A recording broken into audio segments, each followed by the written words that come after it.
और तब ये समझ में आया कि हमारी जो प्रेजेंट लाइफ है वो हम क्रिएट कर ही नहीं रहे हैं, ऑटोमेटिक मोड पे चल रही है। तो यहाँ पर जो इतना बड़ा क्वेश्चन मार्क ये था कि भाई ये कैसे हो गया, मेरे साथ ऐसा क्या होगा, तब ये वर्ड आया ट्रॉमा। वो ऐसे रिलेशनशिप में आ जाते हैं कई बार, लाइक एक पैटर्न सा फॉलो करते हैं वो, कि हमेशा टॉक्सिक लोगों के पास जाना। हम ना ऐसा हमें लगता है राधिका कि हम बना रहे हैं, हम चूज कर रहे हैं, हम चूज नहीं कर रहे हैं, हम अट्रैक्ट कर रहे हैं, ऑटोमेटिक है ये। तू कब फर्स्ट आएगा, तूने कब कमाल दिखाना है, तेरे क्यों इतने कम मार्क्स आते हैं, टॉपर के कितने आते हैं। तब उसने क्या समझा, अपने बारे में बिलीव्स बनाए कि I am not good enough, I can never be a topper.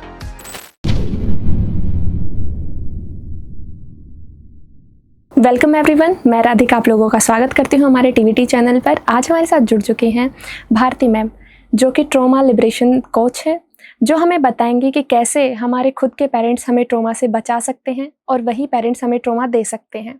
वो इसके साथ साथ हमें ये भी बताएंगे कैसे खुद के ही माँ बाप ने अपने तीसरे बच्चे को इस तरीके से ट्रीट करा कि ना कभी उसने कुछ बोला और ना कभी वो अपना स्टैंड ले पाया। So welcome ma'am. Thank you Radhika, thank you for having me. So I want to know about your journey, like आपने कैसे क्या स्टार्ट करा, कैसे आपके स्ट्रगल्स आए बीच में। So yeah. Okay. So thank you Radhika firstly for having me here for the second time. I'm very glad. मेरी journey का अगर पूछो तो सच में मुझे सिर्फ एक हाउसवाइफ बनना था। Okay. सच में, मतलब हम जब बड़े हुए जिस टाइम पर, तो कुछ ट्रेनिंग, एनवायरमेंटल ट्रेनिंग ऐसी होती थी राधिका कि पढ़ाई करो, घर का काम सीखो और शादी करना है और फैमिली का ध्यान रखना है जी। तो मेरा लिटरली वही था कि मुझे बहुत अच्छे से और बहुत अच्छी हाउसवाइफ बनना है। कहीं से ये ध्यान में नहीं था कि कुछ काम करना है। हाँ, साइकोलॉजी में, ह्यूमन बिहेवियर में हमेशा से इंटरेस्ट था, लेकिन जैसे जैसे लाइफ आगे बढ़ी तो कुछ कुछ ऐसी चीज़ें हुई जिससे कि थोड़ा सा मुझे ये हैंडल करना नहीं आ रहा था कि इतना बड़ा चेंज है लाइफ में, वो हैंडल नहीं हो रहा था। फिर कुछ ऐसी डिफ़िकल्टीज आ रही थी, कुछ डिफ़िकल्ट लोग आए बीच में कि जिसको मुझे समझ में नहीं आ रहा था कि how to handle it. Because हमें ना एक चीज़ सिखाई जाती है कि आप अच्छा करो, सब आपके साथ अच्छा करेंगे, आप गुड गर्ल बनो, तो हम गुड गर्ल बन गए। और लेकिन लाइफ में फिर वो चीज़ हो नहीं रही थी जैसा जो हमें फिर अप्रिसिएशन की उम्मीद होती है कि आप गुड गर्ल हो तो आपको अप्रिसिएशन मिलना चाहिए जी। तो कहीं ना कहीं डिससेटिस्फैक्शन पहले शुरू हुई और वो धीरे धीरे क्योंकि फ्रस्ट्रेशन में बदली, कुछ मिस हैंडलिंग्स हो रही थी, नहीं समझ में आ रहा था, तो एंग्जाइटी, थोड़ा सा डिप्रेशन का टच भी आया। और वहाँ मुझे लगा कि अब ये जो जैसा हम सोच के चल रहे थे, हमारा प्लान जब नहीं चलता है तो there is a divine plan that is at work. That's what I thought of, and I thought कि जो रेगुलर रूटीन में हम चल रहे हैं वो नहीं चलेगा, तो कुछ और तो देखना पड़ेगा। अब कुछ और करने के लिए जॉब्स वगैरह इतनी कोई अलाउड नहीं थी जॉइंट फैमिलीज़ में, और मुझे भी नहीं पता था मैं क्या करूँगी कॉमर्स बैकग्राउंड से आकर के। तो ये सोचा कि पढ़ाई कर लेते हैं, बिकॉज साइकोलॉजी में बहुत इंटरेस्ट था। तो मैंने बहुत एफर्ट करके ढूंढ के ना मद्रास यूनिवर्सिटी में एनरोल किया और मास्टर्स इन साइकोलॉजी कर लिया।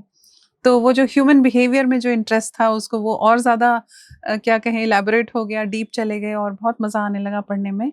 फिर साथ साथ बेटा बड़ा हुआ, उसको स्कूल में डाला, तो वहाँ से अपॉर्चुनिटीज़ मिलने लगी कि कुछ काम कर लेते हैं साथ में, कोई प्रोजेक्ट्स मिल गए, एक के बाद एक, फिर अलग अलग स्कूल से कॉल्स भी आने लग गई। बट ये सब कुछ जैसे मैं बता रही हूँ उतना स्मूथ भी नहीं था, बहुत सारे ऑब्स्टिकल्स भी बीच में आए, लेकिन काम इस तरह से शुरू हो गया था। इनिशियली वुड यू बिलीव, मेरा सेल्फ वर्थ इतना लो था कि मैंने बिना पैसों के काम किया है 5 साल तक। I would not take money, because मुझे लगता था मैं क्या कर रही हूँ जिसके लिए मैं पैसे लूँ, तो मैं पैसे नहीं लेती थी। और कुछ एक मनी ब्लॉक्स हमारे होते हैं जी। तो ये सब कुछ मुझे इस जर्नी में बहुत कुछ ऐसा पैसों के मामले में अचीव नहीं किया, लेकिन जो पाया वो ये था कि बहुत सारा सेल्फ कॉन्फिडेंस, बहुत ये समझ में आ गया कि लाइफ सिर्फ अपने तक सीमित नहीं रहती है, हम यहाँ पर आए हैं कुछ पर्पस के लिए। जी। तो वो पर्पस की डिस्कवरी धीरे धीरे होने लगी और काम करने में बहुत अच्छा लगने लगा। और धीरे धीरे फिर जब माइंडसेट इस तरीके से शिफ्ट हुआ, क्योंकि जो आप पहले की प्रोग्रामिंग लेके चल रहे थे वो इस तरीके से शिफ्ट हुआ कि अब लाइफ को कोई मीनिंग देना है, तो धीरे धीरे धीरे धीरे अपने आप वो चीज़ शेप लेने लग गई। और हाँ, ये ज़रूर मैं कहूँगी कि मैंने एक्शन लिया। जितनी बार इंस्पिरेशन आई, मैंने ये नहीं सोचा कि इसका फ़ायदा क्या होगा, इसका नुकसान क्या होगा, लेकिन फैमिली को बैलेंस करते करते मैं काम करती चली गई और धीरे धीरे अपने आप जो सामने आ गया। ओके, सो जी। आपकी जर्नी से हमें सीखने को मिलता है कि हमेशा ज़रूरी नहीं है कि हमें कुछ पैसे मिल रहे हो तभी हम कोई अपना पैशन फॉलो करें। लाइक हम फॉलो करते जाएं और फिर धीरे धीरे हमें सक्सेस मिल जाती है। बिल्कुल, बिल्कुल। देखो पैसा हमेशा फ़ॉलो करता है आपको। जी आप पैसे को जितना चेज़ करोगे उतना भगाएगा आपको। जी लेकिन अगर आप पैशन को फ़ॉलो करते हो तो पैसा आपको फ़ॉलो करता है। जी ये बिल्कुल मैंने करके सीखा है, क्योंकि बहुत टाइम तक जब बिना पैसों के भी काम किया ना तो बहुत खुशी मिलती थी काम करके। वो खुशी तो मिल रही है ना, वो कॉन्फिडेंस तो मिल रहा है, लोगों के ब्लेसिंग्स तो मिल रहे हैं। जी लेकिन यहाँ पर जब मुझे एक फ़ेज़ जो बीच में आया एंग्ज़ायटी और डिप्रेशन का, वहाँ बहुत सारे सवाल आए, बहुत सारे क्वेश्चंस आए कि ह हम लोग सफ़र क्यों करते हैं लाइफ़ में? हमारे सामने जो जो जैसा हम सोचते हैं वैसा क्यों नहीं होता है? कि हम सबके साथ अच्छे हैं, सारे हमारे साथ अच्छे क्यों नहीं होते हैं? जी क्यों हम डिफ़िकल्ट लोगों को अट्रैक्ट करते हैं? ये बहुत सारे क्वेश्चन मार्क्स थे, जो बुक से मुझे थोड़े बहुत आंसर्स ज़रूर मिले। लेकिन कंप्लीट आंसर्स तब मिले जब मैंने एक्चुअली में कोर्सेज़ जॉइन किए, मेंटर्स को जॉइन किया, और तब ये समझ में आया कि हमारी जो प्रेज़ेंट लाइफ़ है, वो हम क्रिएट कर ही नहीं रहे हैं। वो ऑटोमैटिक मोड पे चल रही है। ओके तो यहाँ पर जो इतना बड़ा क्वेश्चन मार्क ये था कि भई ये कैसे हो गया? मेरे साथ ऐसा क्या होगा? तब ये वर्ड आया ट्रॉमा, ओके जो मुझे पहले पता ही नहीं था कि ये ट्रॉमा भी कुछ होता है। तो जब वो trauma word I came across it, I started studying about it, तो समझ में आया कि हमारी एक तो प्रोग्रामिंग जो है वो चाइल्डहुड से बन रही है, और चाइल्डहुड में जो एक्सपीरियंसेस हमारे हुए हैं, वो सारे के सारे स्मूथ नहीं होते हैं ना। जी है ना? तो फिर साइंटिफिकली सारा कुछ समझना शुरू किया, साइकोलॉजिकली, कि क्या-क्या हुआ, कैसे-कैसे पर्सनैलिटी चेंज हुई, हमारे माइंडसेट बना, हमारा बिलीफ सिस्टम बना, उस बिलीफ सिस्टम और माइंडसेट को लेकर के हमारी एनर्जी बनी, उस एनर्जी से हम अट्रैक्ट करते हैं जो कुछ भी हम अट्रैक्ट करते हैं। ओके, सो लाइक आज के दिन भी काफ़ी लोग अपने यंग स्टेज पे हैं, तो वो ऐसे रिलेशनशिप में आ जाते हैं कई बार, लाइक एक पैटर्न सा फॉलो करते हैं वो, कि हमेशा टॉक्सिक लोगों के पास जाना या फिर टॉक्सिक फ्रेंड्स भी बनाना। तो उसके पीछे क्या रीज़न क्या है? हम ना, ऐसा हमें लगता है राधिका कि हम बना रहे हैं, हम चूज़ कर रहे हैं, हम चूज़ नहीं कर रहे हैं, हम अट्रैक्ट कर रहे हैं, ऑटोमैटिक है ये। यही मुझे समझ में आया कि मैंने क्यों ऐसे लोगों को अट्रैक्ट किया, और इसमें हमेशा जो जो लाइफ को हम अट्रैक्ट करते हैं ना, और बार-बार करते हैं, जैसे आपने कहा पैटर्न्स हैं, जी कि हम टॉक्सिक लोगों को अट्रैक्ट करते हैं, फ्रेंड्स को, या रिलेशनशिप्स में चले जाते हैं, हमें दिखाई दे रहा होता है। बहुत सारे मेरे क्लाइंट्स ऐसे जिनको दिखाई दे रहा होता है रेड फ्लैग्स हैं, जी उनको पता होता है कि ये रिश्ता फ्यूचर में दिक्कत देगा, बट वो फिर भी, अब देखो ना, वो कंज्यूम हो जाते हैं। तो हम सोच रहे होते हैं कि हम कॉन्शियसली ये चूज करें, बट हम कॉन्शियसली नहीं चूज कर रहे हैं, क्योंकि सारा खेल प्रोग्रामिंग का है। ओके अब जैसे अगर मैं आपको एक एग्जांपल लेके चलें, कि मान लो चाइल्डहुड में किसी बच्चे की पेरेंट, फादर जो है वो, उनकी जल्दी डेथ हो गई, जी तो उनको हो गया अबैंडनमेंट ट्रॉमा, जिसको हम बोलते हैं। हाँ जी अबैंडनमेंट मतलब ये नहीं कि पेरेंट ने उसको, उस बच्चे को अबैंडन कर दिया, लेकिन उस बच्चे के एंगल से अगर देखें, 7, 8, 10 साल का बच्चा था, अगर उसके एंगल से देखें तो उसको तो अनफेयर फील हो रहा है ना, उसको सैड हो रहा है, हर्ट हो रहा है, और अनफेयर फील हो रहा है कि पापा आप क्यों गए। जी तो फादर वोन्स जो हम कहते हैं वो बनते हैं, और साथ ही इसको हम कहते हैं अबैंडनमेंट ट्रॉमा। ओके तो अब जो बच्चा उस समय अबैंडन्ड फील कर रहा है, फिर उसने 1-2 चीज़ें और देखी होंगी, कोई दोस्त छोड़ के चला गया, किसी के साथ हमारी दिक्कत हो गई, नई बात बनी, तो छूट गई दोस्ती। अब ये जो पैटर्न उसने अपने दिमाग में क्या बिठाया, every experience gives us a consequence, जी और वो कॉन्सिक्वेंस क्या होता है, हम उसका एक कंक्लूजन निकालते हैं, और वो कंक्लूजन बन जाता है हमारा बिलीफ। तो बिलीफ क्या बना, मुझे लोग छोड़ के चले जाते हैं, ठीक है, क्यों? क्योंकि मेरे अंदर ही कोई कमी है। अब अगर मेरे अंदर कमी है, तो मुझे कोई बहुत अच्छा इंसान तो मिलेगा ही नहीं, मैं तो डिजर्व ही नहीं करती हूँ। तो जो मिल रहा है ना, उसको पकड़ लो, ओके राइट? तो मेरी एनर्जी है नीचे, श्रंकन एनर्जी है, सेल्फ वर्थ लो है, क्योंकि मेरी लाइफ में वो सब कुछ हुआ है जो आम लोगों की लाइफ में तो होता नहीं है, क्योंकि हमें पता ही नहीं है कि आम लोगों की लाइफ में क्या होता है। तो एक कंक्लूजन ये बना कि I am not good enough, something is wrong with me, तो I can never expect for myself a great life, इसलिए मुझे इस इंसान के साथ सेटल हो जाना चाहिए। आपको पता है, आप हैरान हो जाओगे, कई बार ऐसा भी होता है कि हम भागना चाहते हैं अपने घर से। कई बार जब हम, अब एक बच्चे को इमेजिन कर लो, जी बच्चा जब बड़ा हो रहा है धीरे धीरे, तो पेरेंट्स डिसिप्लिन करते हैं ना, जी बिल्कुल उस बच्चे को थोड़ी अच्छा लगता है।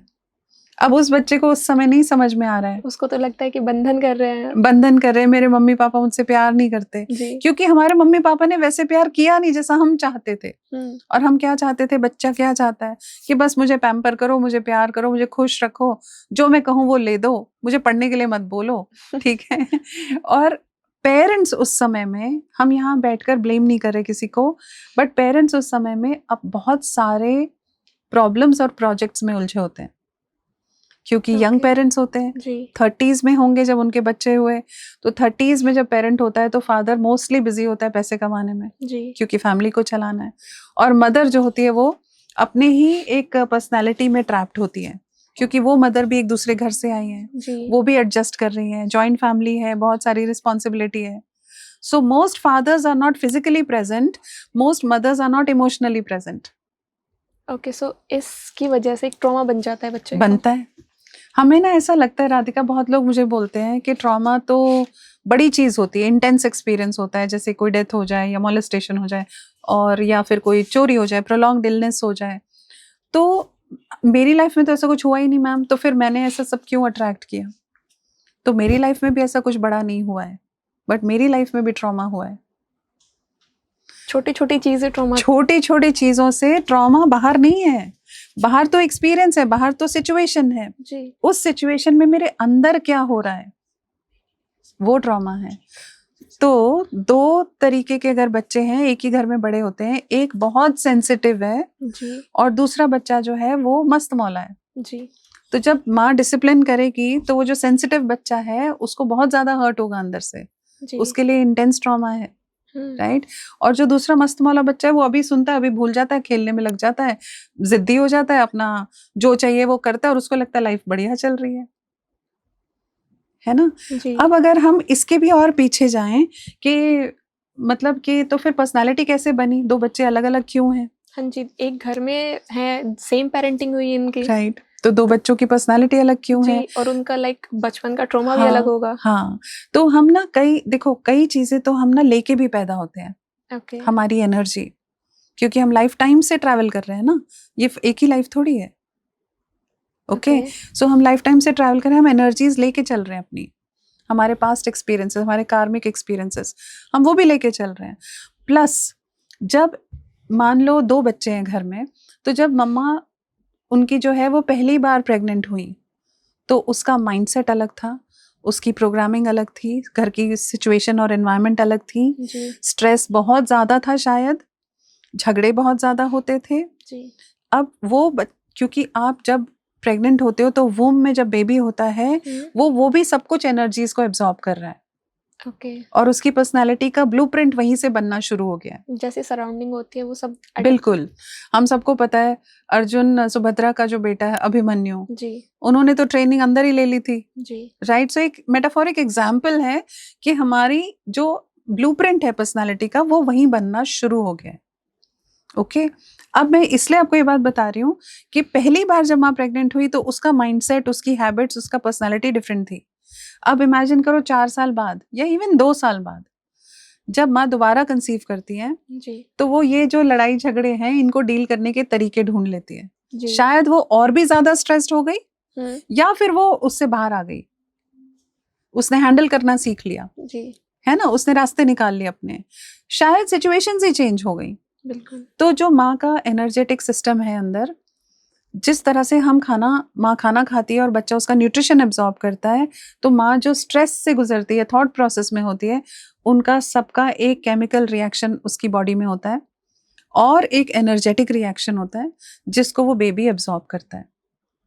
तो अब अगर दो बच्चे अलग अलग टाइम पे हुए हैं तो उनकी पर्सनालिटीज अलग होगी ना। जी इवन ट्विंस, अब आप पूछोगे ये बात कि ट्विंस फिर कैसे अलग अलग होते हैं, जी तो जो ट्विंस हैं उनमें भी अगर 3-3.5 मिनट का गैप है तो आप देखो माँ की एनर्जी फर्क पड़ जाती है। एक केस आपको बताती हूँ, मुझे याद आ गया बात करते हुए। ओके एक माँ का पहले एक डॉटर थी, ओके ठीक है, और उसके बाद जब उन्होंने कंसीव किया तो डॉक्टर ने कहा ट्विंस हैं, तो शी वॉज वेरी एक्साइटेड, क्योंकि अब इसको आप क्या कहें, क्लीशे कह लो या एक सोसाइटल इम्पैक्ट कह लो कि बेटा चाहिए बेटा चाहिए, तो मैं समझती हूँ कि हाँ सोसाइटी का इम्पैक्ट बहुत ज़्यादा है, जी। लेकिन ये एक एक अंदर से अपने आप एक चार्म भी होता है कि एक गर्ल हो गया तो एक बॉय भी हो जाए, तो हमें दोनों के मजे लेने, काइंड ऑफ। हाँ जी। ठीक है, अब मैं कहीं किसी को जज नहीं कर रही हूँ यहाँ पर, लेकिन ये हो सकता है।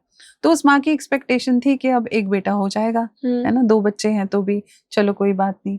तो फर्स्ट डिलीवरी हुई, ओके। और फर्स्ट डिलीवरी में क्योंकि पहले बेटी है, आप याद रखना, फर्स्ट डिलीवरी हुई तो डॉक्टर ने जब आके माँ को बताया कि बेटी हुई है आपकी, तो माँ का ये रिएक्शन था, अच्छा चलो कोई नहीं, क्योंकि उसको होप थी अभी एक और है। हाँ ठीक है, तो मतलब जो सेकंड गर्ल चाइल्ड हुआ जी। उसके लिए माँ की बहुत वेलकमिंग एनवायरनमेंट नहीं था, एनर्जी हाँ। नहीं थी। अब थर्ड चाइल्ड जब मतलब सेकंड ट्विन बाहर आया, और फिर डॉक्टर ने बताया कि ये भी लड़की है, तो उस तो टाइम पे उस माँ ने, क्योंकि वो प्रेशर से भी आ रही है जी। और डिजायर से भी आ रही है, और कहीं ना कहीं वो इन लॉज का या सोसाइटी का प्रेशर भी है, तो उसको ये उम्मीद थी कि अब ये तो बॉय हो जाना चाहिए। अब जब वो भी गर्ल हो गई तो उस माँ ने उस स्ट्रेस में उस बच्चे को अबैंडन कर दिया, मतलब एनर्जेटिकली, कि मुझे तो चाहिए ही नहीं, इसको जाओ और अब दे दो जिसको देना है, मुझे चाहिए ही नहीं। उस मोमेंट में मैं इस बात को बिल्कुल फेवर नहीं कर रही हूँ, लेकिन उस मोमेंट में उस माँ के लिए वो स्ट्रेसफुल बिहेवियर जो था वो बच्चे पे इम्पैक्ट कर गया। ठीक है, ओके। वो बच्चा कुछ सुन समझ नहीं पा रहा है, बट तो स्टिल अभिमन्यु, इमोशनली हाँ, इमोशनली एब्जॉर्ब कर रहा है। तो जी। अभिमन्यु ने भी तो इमोशनली एब्जॉर्ब किया ना सब कुछ अंदर, ट्रेनिंग। तो जब वो बेबी बाहर आया और उसको वो माहौल ही नहीं मिला प्यार वाला, ऐसा नहीं कि उन्होंने बच्चा सच में कहीं भेज दिया, बाद में पाला, उसको एक्सेप्ट किया, बट उस लेकिन मोमेंट पे जो उस, इमोशनली हाँ, उसका इम्पैक्ट पड़ा उस हाँ बच्चे जी। पे। ठीक है, तो अब ये जो 3 गर्ल्स हैं, ये तीनों गर्ल्स बड़ी हो रही हैं, सबसे बड़ा बच्चा बड़ा हेल्दी है, सुंदर है, हैप्पी है, मस्त है, पर्सनालिटी स्मार्ट है। सेकंड बेबी जो है वो थोड़ा इम्पैक्टेड है, थोड़ा शाय है, थोड़ा इंट्रोवर्ट है, फिर भी ठीक ठाक है। और जो थर्ड बेबी है, जो गर्ल चाइल्ड है, वो बहुत ही ज्यादा इंट्रोवर्ट है, हैप्पी नहीं है, स्किन में मतलब उसके फर्क दिखता है, बिल्ट जी। में फर्क दिखता है, बहुत नैरो शोल्डर्स हैं, और ईटिंग कैपेसिटी कम है, तो वो नेचुरली बहुत वीक है। ओके। लेकिन अब ये स्टडी हुई थी कहीं, जैसे ये 3 बच्चों को फिर स्टडी किया गया कि क्या एनवायरनमेंट था, माँ के स्ट्रेसेस कैसे थे। हालांकि साइकोलॉजी की स्टडी करना थोड़ा मुश्किल होता है, बट अब आसान हो गया क्योंकि ब्रेन वेव्स हम मैच कर पाते हैं, कैच कर पाते हैं। ओके। तो उसमें स्टडी में ये आया, क्योंकि ये तीनों बच्चे एक अलग एनवायरनमेंट में बड़े हुए थे, चाहे माँ बाप सेम है जी। घर परिवार सेम है, लेकिन देखो आप फर्क पड़ता है ना जी। तो लाइक जो इमोशनल इम्पैक्ट होता है वो बहुत ज्यादा होता है बच्चों यही पर। ट्रॉमा होता है, यही ट्रॉमा होता है। मैं अब आपको क्या बताऊं, जैसे मुझे लोग बोलते हैं कि सबको ट्रॉमा हो, ये जरूरी नहीं है। अगले 3 मिनट में प्रूव करूंगी कि सबको ट्रॉमा होता है। किसी ना किसी को कोई ना कोई बात अलग अलग हर्ट कर तरीकों से जाती है हर्ट वो। करती है। कैसे कैसे, मैं आपको कुछ एग्जांपल्स देती हूँ। जैसे बच्चा छोटा है, 6 महीने तक का है, वो क्रॉल करके जाता है कॉर्नर में, कुछ मिट्टी खाता है मुंह में, जी। मम्मी ने एक बार प्यार से समझा लिया, 2 बार मना लिया, 3 बार से, जो भी, अब माँ अपनी तरफ से कोशिश कर रही है। जी। चौथी बार 10वीं बार माँ को लगता है कि नो, हाँ। वो गुस्से से एक आंख दिखाती है, गुस्से वाला रिएक्शन देती है, उस बच्चे को झटका लगता है। अगर बच्चा ओवर सेंसिटिव है, एम्पैथ है, तो उसको झटका लगता है। ये एक ट्रॉमा का इम्पैक्ट बन सकता है। ओके। राइट। अब धीरे धीरे वो बड़ा हो रहा है, फिर वो सेपरेशन एंजाइटी में जाता है क्योंकि स्कूल जाना है। जी। वो प्रोसेस एक ट्रॉमा बन सकता है। मैं ये नहीं कह रही बनेगा ही बनेगा, बट बन सकता है ना। अगर बच्चा ज्यादा इमोशनली वीक है, हाँ, फिर उस इमोशनली वीक भी नहीं, हम कहते हैं इसको ना एम्पैथ कहते हैं, सेंसिटिव कहते हैं। Okay. जैसे कुछ स्पॉन्ज होता है, आपने कभी स्पॉन्ज देखा हो, जी, तो जी. कोई चीज ऐसी होती है ज्यादा एब्जॉर्ब करती है, हाँ जी. कोई चीज होती है कम एब्जॉर्ब करती है। किसी का कोई कसूर नहीं, कोई सही कोई गलत नहीं है, लेकिन अगर जो जिस तरीके से एब्जॉर्ब ज्यादा कर रहा है, तो उसको हाव भाव भी समझ में आते हैं। मतलब किसी ने कुछ नहीं भी कहा, the way you look at me, जी. Okay, even the energy they can sense, Okay. Right. तो आपने कुछ नहीं कहा, somebody enters the room in a different way, तो आप अचानक से क्या हो Just गया, because of energy मैंने they तो कुछ carry. गलत नहीं कर दिया। Exactly Okay. क्योंकि ये सेंसिटिव है ना, और ये सेंसिटिव नहीं है, जी. तो ये अपना मस्त रहेंगे, हमें क्या। है ना। लेकिन जो सेंसिटिव हैं, जो दूसरों के इमोशंस को भी फील कर सकते हैं, जी. वो ज्यादा एब्जॉर्ब करेंगे। ओके. सो क्या अगर किसी बच्चे को ऐसा चाइल्डहुड ट्रॉमा है वो अडल्टहुड में आता है अपने, तो उसका ट्रॉमा धीरे धीरे खत्म हो जाता है या फिर वो कैरी करता है लाइफ टाइम अपने साथ? ट्रॉमा अपने आप खत्म नहीं होता है। ट्रॉमा को ना, अगर हम ट्रॉमा वर्ड को भी एक बार के लिए छोड़ दें, ऐसे समझते लॉजिकली, एक्सपीरियंसेस हुए जी, उसका असर हम पे पड़ा, हमने उसके कंक्लूजन्स निकाले, बिलीव्स बना लिए और उन बिलीव्स को लेके हम आगे चल रहे हैं। एग्जाम्पल, अगर बचपन में मान लो 10-12 साल की एज में आपने सुना अपने पापा को कि किसी बहुत क्लोज फ्रेंड ने उनको मनी से चीट किया है जी, ठीक है, धोखा दिया, वो 5-7 लाख रुपए लेके भाग गया। अब आपने ये सुना है जी, आपके साथ कोई ट्रॉमा नहीं हुआ, आपने सुना है, आपने समझा है, पापा के साथ ट्रॉमा हुआ है, ठीक है, आपने ये सुना है, समझा है, सीखा है और आपने एक बिलीफ बना लिया। क्या बिलीफ बनाया? कि जो सगा दोस्त भी होता है ना, बहुत क्लोज वाला, वो भी पैसा ऐसी चीज है सबका दिमाग खराब कर देता है। ये पापा ने बोला भी होगा, आपने सुना भी, आपने देखा भी, कितना असर पड़ता है, तो ये बिलीफ बन गया आपका। तो ये आपने मनी ट्रॉमा एब्जॉर्ब कर लिया। ओके। सो कुछ ट्रॉमास हम नहीं भी देखें, एक्सपीरियंस करें, तो हम एब्जॉर्ब कर लेते हैं ना, अपने सराउंडिंग से अब्सॉर्ब कर लेते हैं हम वो। There is something called as generational trauma. जी, ठीक है ना, तो पेरेंट्स, ग्रैंड पेरेंट्स ने जो एक्सपीरियंस किया वो ट्रॉमा हुआ, उसके हिसाब से उन्होंने अपने बच्चों के, यानी हमारे पेरेंट्स को सिखा दिया। जी, पेरेंट्स उसको रिजॉल्व नहीं कर पाए, उन्होंने हमें सिखा दिया। इस तरह से ट्रॉमा ट्रैवल करता है। को हील कैसे कर सकते हैं? तो सबसे पहले, उसके पहले ये देखते हैं कि इम्पैक्ट कैसा होता है, हमारी आज की लाइफ पे क्या असर पड़ता है। जो हमारे साथ पास्ट में हुआ, ऐसा नहीं कि वो खत्म हो गया, उसको लेके हम चल रहे हैं। अब उन बिलीव्स को लेकर हमारी एनर्जी बनती है, इस एनर्जी से हम अट्रैक्ट करें। अब जो बच्चा बड़ा होके ये समझ रहा है कि पैसा तो दिमाग खराब कर देता है लोगों का, जी, वो बच्चा कभी बहुत ज्यादा पैसा कमा नहीं पाएगा, वो हमेशा मीडियोकर रहेगा। क्योंकि मनी के बारे में उसके बिलीव्स क्या हैं, मनी के बारे में विचारधारा क्या है, वो जो बिलीव्स और थॉट्स हैं वो हमारी एनर्जी बनाते हैं। मनी खुद एक एनर्जी है, मनी आपके पास आएगा ही नहीं अगर आपके बिलीव्स ऐसे हैं तो, राइट। कुछ बच्चे इस तरह बड़े होते हैं कि मैं कुछ नहीं कर पाऊंगा क्योंकि बहुत डांट पड़ी है, बहुत मार पड़ी है, कंपैरिजन हुआ है दूसरे बच्चों के साथ, तो वो ये समझने लग जाता है कि अरे वो फर्स्ट आ सकता है, मैं तो कभी आ ही नहीं सकता। तू कब फर्स्ट आएगा, तूने कब कमाल दिखाना है, तेरे क्यों इतने कम मार्क्स आते हैं, टॉपर के कितने आते हैं। तो अब उसने क्या समझा, अपने बारे में बिलीव्स बनाए कि I am not good enough, I can never be a topper, तो मैं कभी सक्सेसफुल तो हो नहीं पाऊंगा, फायदा ही क्या है कुछ करके। अब आप देख रहे हो कैसे हमारे डिसीजंस को हमारे बिलीव्स और हमारे एक्सपीरियंसेस शेप दे रहे हैं, जी, है ना। तो हम जो चाइल्डहुड का टाइम है ना, 0 to 10 years, कुछ लोग बोलते हैं, कुछ कहते हैं 12 तक, मैं समझती हूँ, मेरी ऑब्जर्वेशन है कि बिलीव्स हमारे हमेशा बनते रहते हैं, यानी कि 18 years तक तो पक्का ही बनते, 18-19 तक। क्योंकि 10-12 साल की उम्र में आपका अफेयर नहीं हुआ ना उसके बाद आपका अफेयर भी होगा, 2-3 फ्लिंग्स होंगे या फिर आपके ब्रेकअप्स होंगे, आपको झटके लगेंगे, ये सारे एक्सपीरियंसेस ही तो हैं। तो आपका ट्रॉमा फिर भी चलता रहता है। और अगर आप ऐसे चल रहे हो कि जैसे चल रहे हो, ज्यादातर लोग ब्लाइंडली चल रहे हैं क्योंकि लोगों को समझ नहीं आता है कि पता ही नहीं है ट्रॉमा से गुजर रहे हैं या फिर नॉर्मल वो फील कर रहे हैं। हाँ हाँ, आपको पता है 90% लोग जो हैं वो अपने कॉन्शियस माइंड से ही ऑपरेट कर रहे हैं, कॉन्शियसली। ये बिजनेस प्लान बनाते, ये प्रोज हैं, ये कॉन्स हैं, ये यहाँ तक ब्रेक इवन पे जाएंगे, एटसेट्रा। तो वो कॉन्शियस माइंड को तो यूज कर रहे हैं, जरूरी है, बट सबकॉन्शियस में बिलीव्स क्या है, मैं फेलियर हूँ, मनी में अट्रैक्ट ही नहीं कर सकता, पैसा तो मेरे पास कभी आएगा नहीं, रिच लोग तो अनएथिकल होते हैं। तो अगर ये बिलीव्स चल रहे हैं बिकॉज ऑफ पास्ट ट्रॉमास, तो वो ये प्लान एग्जीक्यूशन में आ जाएगा, लेकिन सक्सेस तक पहुंचेगा कि नहीं ये श्योर नहीं है।